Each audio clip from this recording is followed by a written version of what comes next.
그날에 죄와 더러움을 씻는 셈이 다윗의 족속과 예루살렘 주민을 위하여 열리리라. 만군의 여호와가 말하노라. 그날에 내가 우상의 이름을 이 땅에서 끊어서 기억도 되지 못하게 할 것이며 거짓 선지자와 더러운 귀신을 이 땅에서 떠나게 할 것이라. 사람이 아직도 예언할 것 같으면 그 낳은 부모가 그에게 이르기를 내가 여호와의 이름을 빙자하여 거짓말을 하니 살지 못하리라 하고 낳은 부모가 그가 예언할 때 칼로 그를 찌르리라. 그날에 선지자들이 애언할 때에 그 환상을 각기 부끄러워할 것이며 사람을 속이려고 토롯도 입지 아니할 것이며 말하기를 나는 선지자가 아니요 나는 농부라 내가 어려서부터 사람의 종이 되었노라 할 것이요. 어떤 사람이 그에게 묻기를 내 두 팔 사이에 있는 상처는 어찌 됨이냐 하면 대답하기를 이는 나의 친구의 집에서 받은 상처라 하리라. 만군의 여호와가 말하노라 하라 깨어서 내 목자 내 짝된 자를 치라. 목자를 치면 양이 흩어지려니와 작은 자들 위에는 내가 내 손을 들이우리라. 여호와가 말하노라. 이 온 땅에서 3분의 2는 멸망하고 3분의 1은 거기 남으리니 같이 봅니다. 내가 그 3분의 1을 불 가운데에 던져 금같이 연단하며 금같이 시험할 것이라.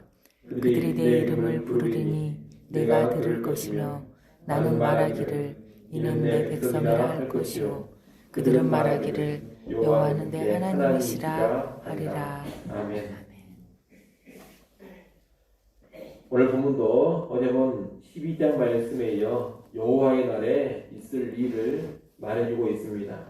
여호와의 날이란 하나님이 약속하신 회복과 구원이 이루어지는 날로 예수님의 초림으로 시작되어서 재림 때 완성되는 날입니다.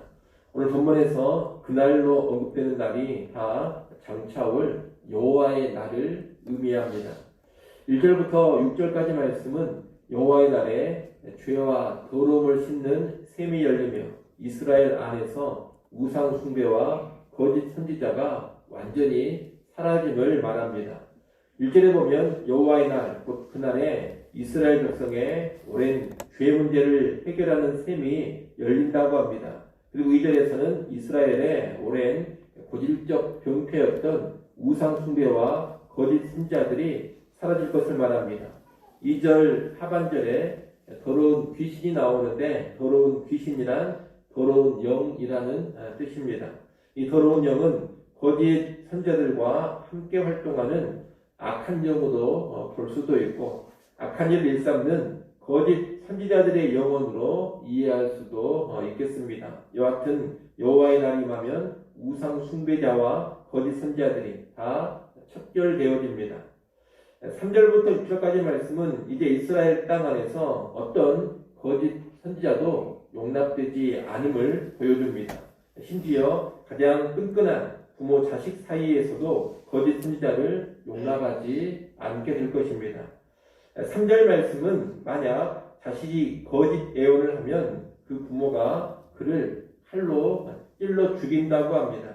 이 말씀은 실제로 그런 일이 일어난다기보다는 부모와 자식만큼 아주 강력한 관계도 거짓 예언을 근절하는 일에 조금도 방해가 되지 않음을 강조하는 표현으로 볼 수가 있겠습니다. 사실적인 묘사가 아니라 일종의 과장법적인 표현인 겁니다. 사들은 거짓 선지자들이 더 이상 자신을 내세우며 자랑하고 다니지 못한다는 말씀입니다. 사절에 보면 터롯이 나오는데 이 터롯은 거짓 선지자들이 자기를 신령한 자로 보이기 위해서 입는 옷을 말합니다. 그런데 이제 사람들이 거짓 선지자들을 싫어하고 거부하기 때문에 그런 터롯 입는 것을 부끄럽게 여긴다는 것입니다. 거짓 선지자들은 이제 그들이 환상을 보는 일이나 터롯 입는 일을 자랑스럽게 하지를 못합니다. 거짓 예언과 관련된 그런 일들을 부끄럽게 여기면서 자기의 정체를 숨기게 됩니다. 거짓 선지자들에 대한 아주 강력한 배척이 일어나기 때문입니다. 그래서 5절 말씀처럼 거짓 선지자들은 이제 자기들이 선지자가 아니라 단지 농부요 종으로 일하는 사람이라고 말하고 다닙니다. 자기의 신분을 숨기고 다니는 겁니다. 6절 역시 같은 맥락의 말씀입니다. 두 팔 사이에 있는 상처가 나오는데 이 두 팔 사이에 있는 상처란 거짓 선지자들이 기도하거나 예언할 때 스스로를 자해한 흔적입니다. 거짓 선지자들은 이방의 관습을 따라 자해까지 하면서 자기의 신령함을 과시하고 예언을 했습니다. 그런데 이제 그런 상처의 흔적을 부끄럽게 여기면서 이 상처는 그저 친구 집에서 난 것이다 이런 식으로 둘러댄다는 겁니다. 거짓 선지자에 대한 배척이 강력하게 나타나기 때문에 아닌 척 하는 겁니다. 이 거짓 선지자들을 철저히 배척하는 일은 죄와 더러움을 싣는 샘이 열리는 일과 같이 갑니다. 죄와 더러움을 싣는 샘이 열리는 것은 예수님의 십자가를 통해서입니다.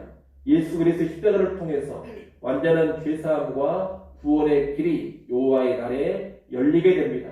그때 예수를 믿는 사람들은 예수의 보혈로 자기의 모든 죄가 완전히 영원히 씻겨지는 놀라운 은혜를 누리게 됩니다.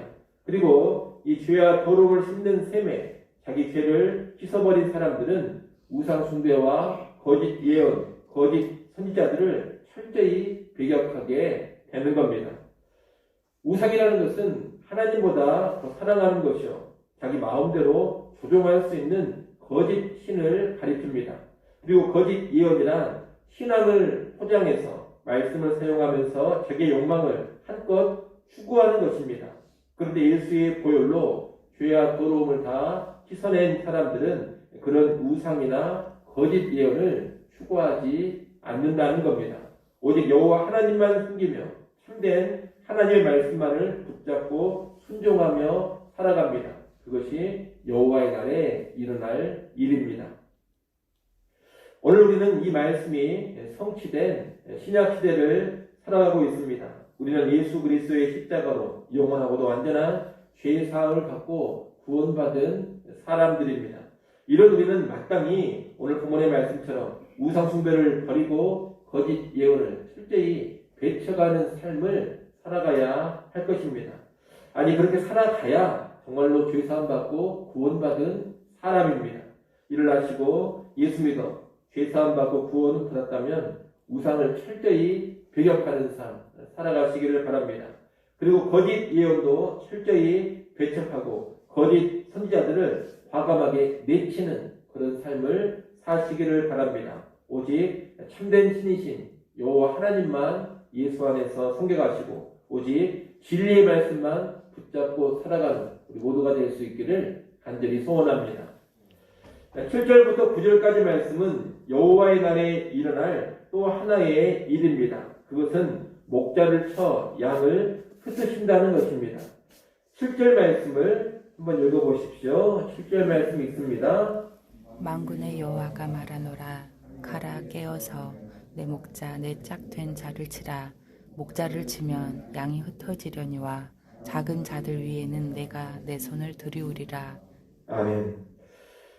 여기 보면 가라, 깨어서 내 목자 내 짝된 자를 치라고 합니다. 목자는 지도자를 의미합니다.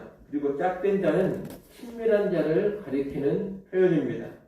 이 말씀에 따르면 하나님께서 목자로 세우신 자, 하나님의 짝된 자를 칼이 칩니다. 하나님께서 명하사 칼이 그 목자를 치는 일이 벌어지는 겁니다. 그리고 목자를 치니 양들이 흩어집니다. 하지만 흩어진 양들, 그 작은 자들 위에 하나님은 자신의 손을 들이우신다고 합니다. 일종의 보호에 관한 말씀입니다. 하나님께서 자신과 친밀한 목자를 치는 일이 일어나고 그로 인해 양들은 흩어지지만 하나님께서 그 양들을 보호해 주신다는 말씀이 7절의 말씀입니다. 이 말씀은 예수 그리스도의 십자가 죽음의 사건을 가리킵니다. 하나님께서 목자로 보내신 예수님은 구원을 이루기 위해서 십자가에 달려 죽으십니다. 이것은 하나님의 구원 계획 가운데 펼쳐지는 일입니다. 이 십자가의 죽음이 곧 하나님의 뜻인 겁니다. 그 뜻에 따라서 예수님은 대적들에 의해 십자가에 달려 죽으시고 당시 예수님을 따르는 사람들은 흩어집니다. 그러나 하나님께서 그 예수의 사람들을 철저히 보호해 주시는 겁니다. 이어지는 8절에 보면 온 땅에서 3분의 2는 멸망하고 3분의 1은 남는다고 합니다. 이것은 여호와의 날에 있을 일을 상징적으로 보여주는 것입니다. 그리스도의 십자가로 구원이 성취되지만 모든 사람이 저절로 다 구원받는 것은 아닙니다. 적지 않은 사람들, 곧 3분의 2는 복음을 거부하며 멸망으로 가게 됩니다. 하지만 그 가운데 3분의 1은 복음을 받아들이며 생명의 길로 가게 됩니다. 이 3분의 1을 남은 자들이라고 말할 수가 있겠습니다. 3분의 2가 멸망당하고 3분의 1이 산다는 것은 반드시 그 숫자, 그 비율대로 된다는 의미는 아닙니다. 사실적인 묘사가 아니라는 겁니다. 이것은 여호와의 날에 있을 일을 상징적으로 보여주는 것입니다. 십자가의 복음에 믿음으로 반응하지 않는 많은 사람들이 있습니다. 그들은 심판을 받고 멸망당하게 될 것입니다. 그러나 신실한 믿음으로 반응하는 자들도 꽤 있습니다. 그들은 하나님 주시는 구원을 받게 됩니다. 그래서 여호와의 날은 심판과 구원이 함께 이루어지는 날이라고 말할 수가 있겠습니다. 복음 앞에서 불신으로 반응하는 사람들은 심판당하지만 믿음으로 반응하는 사람들은 구원을 얻는 것입니다. 9절에 보면 하나님은 이 남은 3분의 1을 불 가운데 던져 은같이 연단하며 금같이 시험할 것이라고 합니다. 그리고 그들은 여호와의 이름을 부르고 여호와 하나님은 그들의 소리를 듣는다고 합니다. 남은 자 3분의 1, 연단된 자 3분의 1은 하나님과 온전한 관계를 이루고 하나님과 깊이 소통하게 된다는 뜻입니다. 9절 하반절에 보면 여호와 하나님은 그들을 내 백성이라 하시고 그들은 여호와를 가리켜 내 하나님이라고 합니다. 그들은 내 백성이 되고 나는 그들이 하나님이 된다. 여러분, 이것은 온전한 언약의 회복을 의미합니다.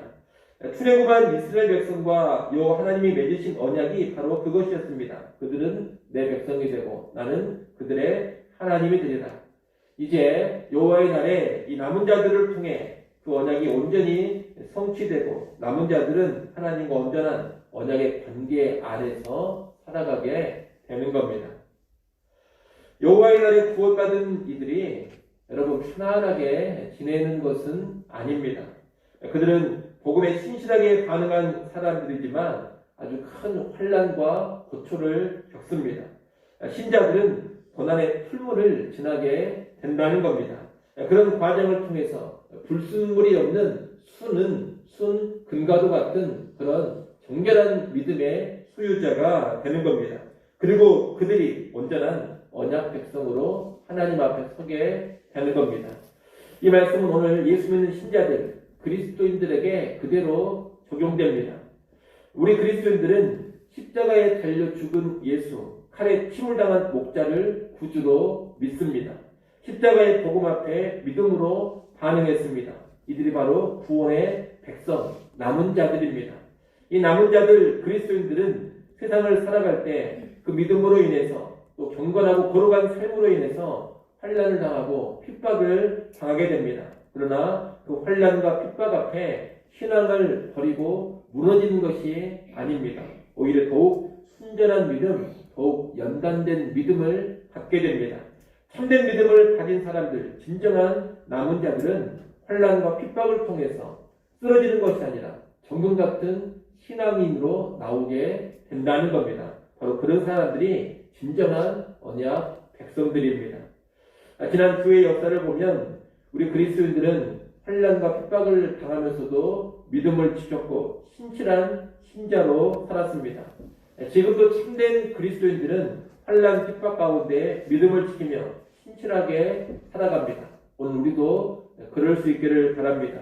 우리가 십자가의 복음에 참된 믿음의 반응을 보인 사람들이라면 하나님의 보호가 임해서 환난과 핍박도 능히 감당하며 믿음으로 승리하게 됩니다. 하나님의 보호의 손길이 드리워지는 것이 환난 핍박이 없는 것이 아닙니다. 하나님의 보호의 손길이 임한다는 것은 환난 핍박 가운데서도 믿음을 지켜내는 것을 의미합니다. 하나님께서 믿음을 지켜주시고 하나님께서 신앙을 보호해 주시고 영혼을 보호해 주시니 환난 핍박 속에서도 조금도 굴하지 않고 담대한 믿음으로 살고 승리하게 된다는 겁니다. 아무쪼록 십자가 예수를 구주로 믿는 그리스도인들로서 환난 핍박도 능히 이겨내며 참된 언약 백성으로 하나님 앞에 서게 되는 우리 모두가 될 수 있기를 간절히 소원합니다. 기도하겠습니다.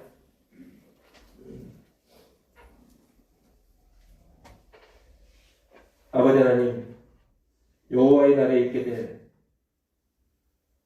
죄사함의 샘이 열리는 것, 그리고 모든 우상을 버리고 모든 거짓 선지자들을 배격하는 일이 오늘 우리 시대에 이루어졌음을 잘 알게 하여 주시옵소서. 예수 그리스도의 보혈로 우리 모두가 죄사함 받음을 잘 깨닫게 하여 주시고 죄사함 받은 자로서 이제 우상을 버리고 하나님만 숨기며 죄사함 받은 자로서 모든 거짓 예언과 거짓 선지자들을 철저히 배격하고 진리의 말씀만 붙잡고 살아가게 하여 주시옵소서. 또한 십자가의 복음에 반응하는 자들은 환난과 핍박을 거치며 온전한 믿음의 사람으로 참된 언약 백성으로 서게 된다는 것을 알게 하셔서 구원받은 백성인 내가 환난 핍박 당하며 살아간다는 것을 잘 이해하게 하여 주시옵소서. 환난 핍박이 없는 것이 좋은 것이 아니라 환난 핍박을 통하여서도 믿음이 연단되어지고 믿음으로 승리하는 것이 진정한 복이라는 것을 알게 하셔서 믿음 가운데 찾아오는 모든 환난과 핍박을 하나님의 도우심을 힘입어 능히 이겨가게 하여 주시옵소서. 어려움과 고난을 통하여서 참으로 신실한 믿음의 사람으로 정금 같은 믿음의 사람으로 나오게 하여 주시옵소서. 아버지 하나님, 이 새벽 시간 하나님 앞에 다시금 엎드립니다. 새벽에도 오시는 하나님의 은혜를 누려가게 하여 주시옵소서. 하나님과 깊이 있게 교제하는 시간 되어지게 하시고 하나님의 은혜와 긍휼을 힘입는 시간 되게 하여 주시옵소서. 예수님의 이름으로 기도드리옵나이다. 아멘.